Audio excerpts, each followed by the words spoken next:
Hello, everyone. A lot of people, of course, have been psychologically affected by COVID, and I do gotta say, we've all been there, man. And am I a good person for doing this? I don't know. I don't think I'm any different than you. Um, However, you know, all of this is here to help us to evolve, whether we like to believe it or not. It is. It is so important to, you know, question yourself. But a lot of people don't want to do that. And why is that? Because it goes against their own narrative that they have invented in their brains.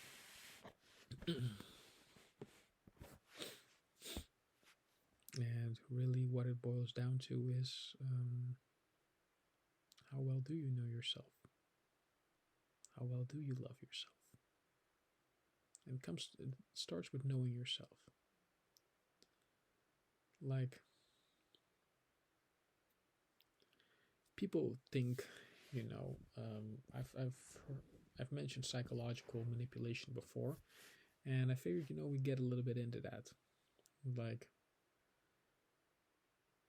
when someone says they've been psychologically manipulated, you hear that in relationships a lot. Like, I was on the phone with a colleague of mine not too long ago, and yeah, she was like, "Yeah, I was manipulated by my ex." Were they now? Because this particular person I was talking about, she'd been in a relationship with the guy for 13 years. How can someone manipulate you for 13 years? This always brings me back to the Cat Williams episode where when he goes like, "Yeah, well, you fucked up my self-esteem." It's like, it's called self-esteem. How can I fuck up the way you feel about you?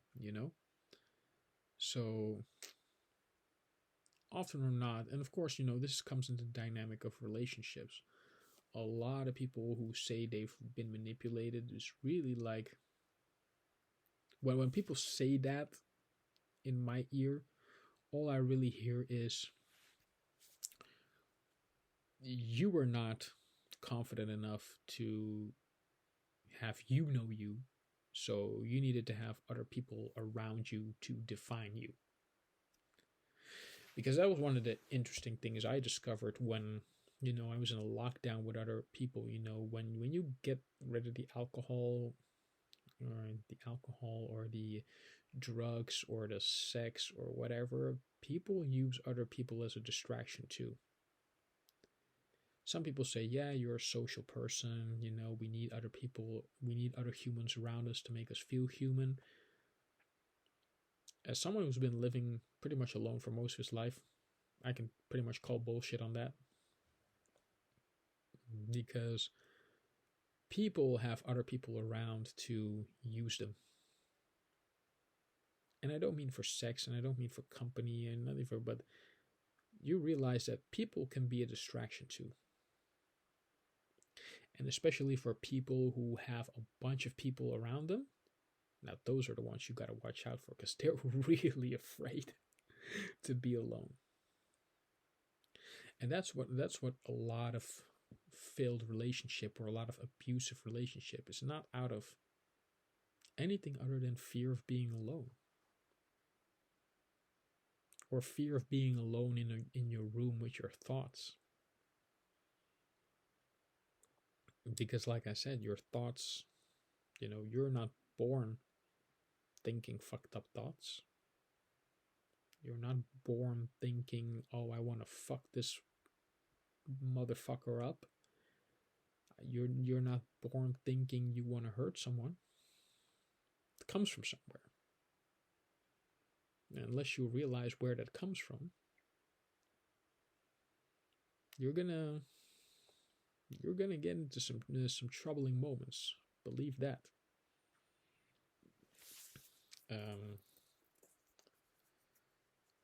So when it comes to that aspect of people using other people, and more than not, it's just fear of being alone, fear of being alone with your thoughts. Like I remember, I had a date with this girl too, and she says like, yeah, I have the TV on. I never did that particular thing, but hey, everyone has their own technique. Like, yeah, I put a TV on, but I'm not really watching. I just need some sound around my room. What she really was saying is like, I'm afraid to be alone silently with my own thoughts because my own thoughts scare me. Or my own thoughts might confront me with something that I'm not ready or willing, and more than often or not, it's the last one, not willing to deal with. And a lot of people have, certain anxieties about dealing with. Like certain the things, like I've got my hands folded. Really, it's a stress sign. Yeah, I've been under a lot of stress lately, but hey, it's nothing new. But there are people, of course, that bite their nails. It's a sign of anxiety. Once you really get to know people, like their mannerisms and everything, they just become easy to solve. But yeah, getting back to people and why they're really around, like the lone wolf, for example, the lone wolf theory, if you will, something I came up with myself. It's kind of like a person who isn't really tribal, all right? A person who loves being alone, who's a social outcast and is being branded a certain way or another, a crazy guy or whatever. It can happen any and both ways, but really, the lone wolf goes out and you know starts his own pack. And that's why a lot of people who are alone, who feel like they're in families that are toxic, or really that, like I said, I had a talk with one of my friends, and he said he was depressed because he didn't have a good relationship with his mother, or felt like he might never have a good relationship with his mother. And we all need a family. That's without a doubt. We all need people around us, but being in a similar situation as he was in, it became very clear that what, sometimes people who have come from broken families, or gets to a certain point where they have to like immediately separate. I have good news for you out there. If you don't fit in with your family, that is because one day you're going to start your own family. All right? You don't choose your family. That was the old saying. Well, blood doesn't make family, so you get to choose your family. You get to choose who you want when you get to that journey of self-worth, and you've recognized your own value, and you've recognized your ifs and nots, your yeses, your nos. Man, I can already see out there that whoever you are out there, if you feel like no one in your family loves you, no one in your family accepts you for, your value, your worthiness, your loving open heart, and you've been in a situation where I had been, if you're in that situation right now, or my other brother's currently at right now, that means, as painful as a separation process might be, you get to start your own family one day. You get to choose who you have in your inner circle. You get to choose who you want to be your family. But don't be going in and attracting the wrong people. Because if you use people just because you're afraid of being alone, that really shows you how weak you are. Really. If you're like, there are so many people out there, they can't be alone for 5 minutes. All right. Those type of people jump in and out of relationships. All right. They usually are involved in toxic relationship or just toxic themselves, high expectations, high demands, of relationships. And then at that point, it really doesn't become a relationship. It becomes more like a business transaction. You know, I do enough business in my daily life. Like I don't need to come at home and have to negotiate with you. I don't want to demand things from you. Either we're open or we're done. Honesty is the best policy, as always. And a lot of it has to do with accountability. But yeah, that's a topic really. Like, don't use people to use people. Don't use people. We all need people to a certain extent. But if you've always been that loner type, like honestly, take some time out, figure yourself out, get a hobby. But don't go around thinking using people is going to bring you anywhere. Because I've been in a situation where I've had my trust and my open heartedness taken advantage of, and ultimately, it really boils down to that I didn't love myself enough to know when to stop the brakes, especially in the beginning of my first relationship. But I never went around thinking I had to use people in order to get ahead in life. That was, and to a certain extent, still not the way I operate. Like, if you want to hang, cool. If you don't want to hang, that's cool too.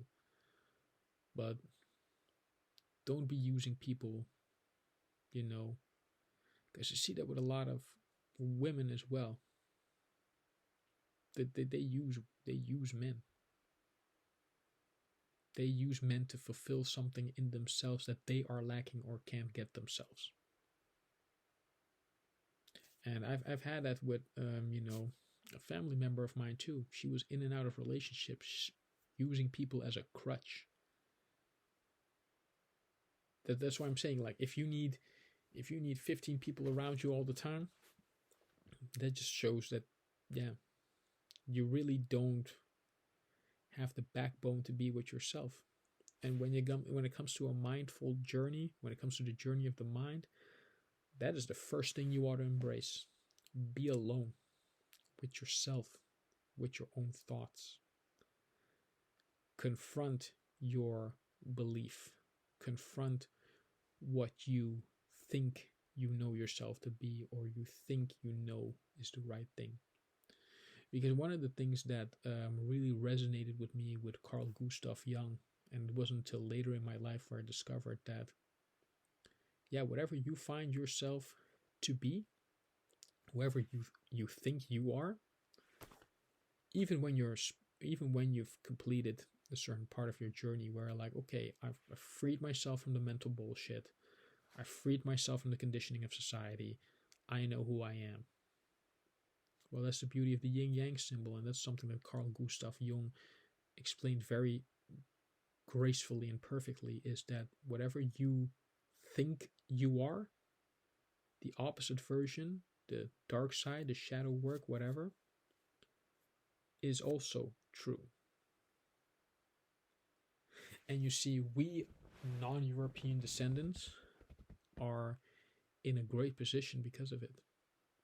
Because we've been told we are less valuable than the European descendants for a very long time. So we've already met the darkness. We've already been bombarded with negative thoughts and negative self-feelings. So, according to the yin-yang Carl Gustav Jung theory, that whatever you think you are, even if you're in your conditioning at this moment, even if you are still stuck with what other people think of you, know that the other version is also the true version. You see, you've been going around thinking that you're not worth anything. or that you need someone to take accountability for who or what they did to you. And they should.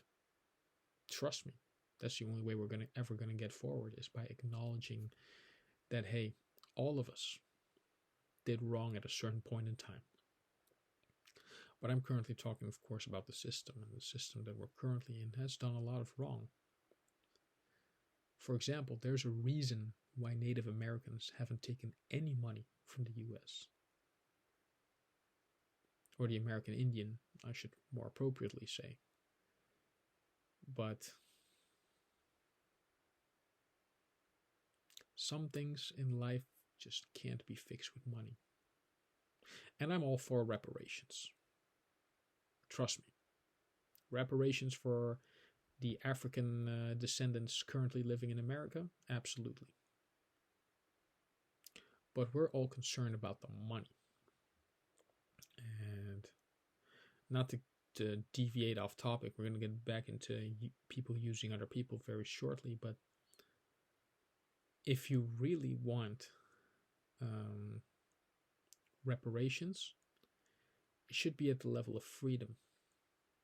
All right? Free education, free therapy, free healthcare, free housing in a clean neighborhood, which the government, of course, can pay for. I mean, they've benefited off free labor for a long time.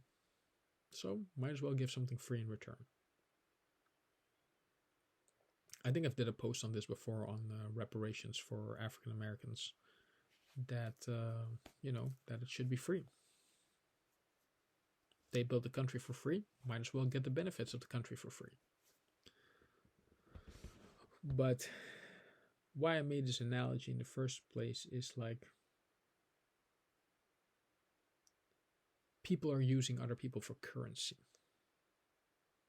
I was in a position also that people who are lacking any sort of love for themselves will need to have other people around them to validate, or to really, the term energy vampires, or parasites as I like to call them, or blood, yeah, people call them energy vampires, I just call them parasites. But there are some people who are so devoid of anything that makes you a warm, loving human, that they need other people around them to either use as a crutch, use as validation, or use as energetic currency. And that last one, a lot of people subconsciously don't know about. That people use other people for energetic currency. There's one I had discovered recently, that the reason I distanced myself from so many people is really because they were using me not just for sexual exploration, not just using me for making me a modern slave to the 9-to-5 workforce, or to have a companionship that isn't equal give and take, to have a relationship that's not equal give and take. But sometimes people use other people for energetic currency because they are so lacking in any natural form of vibration, energetic vibrations, that they would rather have you around to suck up on that. And there's the same in a lot of other people too. I see that happening so often, that people just have really minions around them, slaves, if you will, energy slaves, that it really gets to a point. And when I had discovered that let me put it this way, I discovered it very early on. But the reason I let it happen isn't just because of low self-worth necessarily. It was part of it, but wasn't completely part of it. But a lot of that is just because of your good nature. A lot of that is because you want to give people the benefit of the doubt. But really, all it sometimes boils down to is just people use people. It's a sad thing, but it happens a lot. Especially when you feel you have so much to offer, but it's never being reciprocated, or your value is being diminished for whatever reason. Which is why I can't stress enough for you to absolutely get on that journey. My frequency doesn't have to be your frequency. My methods don't have to be your methods, but figure it out, man, because you're being played out there, not just by the system. I've said in a video recently, I don't know if I ever posted it or not on this platform, but I always said, it's always the people closest to us that can hurt us the most. And it's also the people you hold close to you that you can hurt the most. And we tend to forget it from time to time. Look, everything in life comes with a price, and you're never going to go around not hurting people at some point in your life. Have I made mistakes? If I have made any mistakes, most of my mistakes came from not knowing. I don't absolve myself, like I did a lot of fucked up shit too. But a lot of it just stemmed from not knowing and not being thought and not having that knowledge. Because all the knowledge I'm sharing here right now, like I had to discover that on my own. Alright, through hard fucking living. And like I said, I've went deeper and suffered harder than any other person in this lifetime. And I can say that for a fact because I've made it through some situations where I should not be here right now. But I am. It's because of the grace of Allah, Mother Earth, and the force that connects us all, which is the universal power of love, is why I am here today. And if I can just help some of you out there, I honestly, man, I don't know how much time I got, but and it took me a long time for me to accept, my gifts, my purpose. And believe me, man, we spend our whole lives wanting something, and you never know what you're looking for, until you got it. So, having said that, I hope you're all doing all right there. I sincerely hope you are. Even though we're in the darkest period of humanity right now, and I tell you, humanity, I've been through it. And even after all the stuff, after all the hardships, the beatings, psychological abuse, emotional abuse, sexual abuse, physical abuse that sometimes we inflict on ourselves, and physical, emotional, psychological, and sexual abuse that we inflict on others.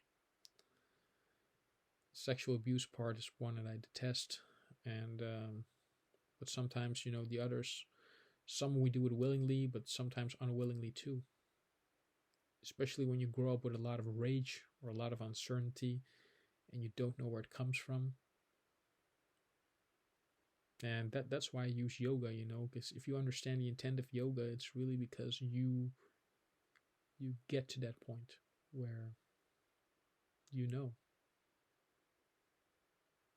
it's like when you're really in contact with your inner child. It's like the Taoist master Lao Tzu says, all I'm here to do is remind you who you've always been. They do a lot of work to take away who you really are in this world.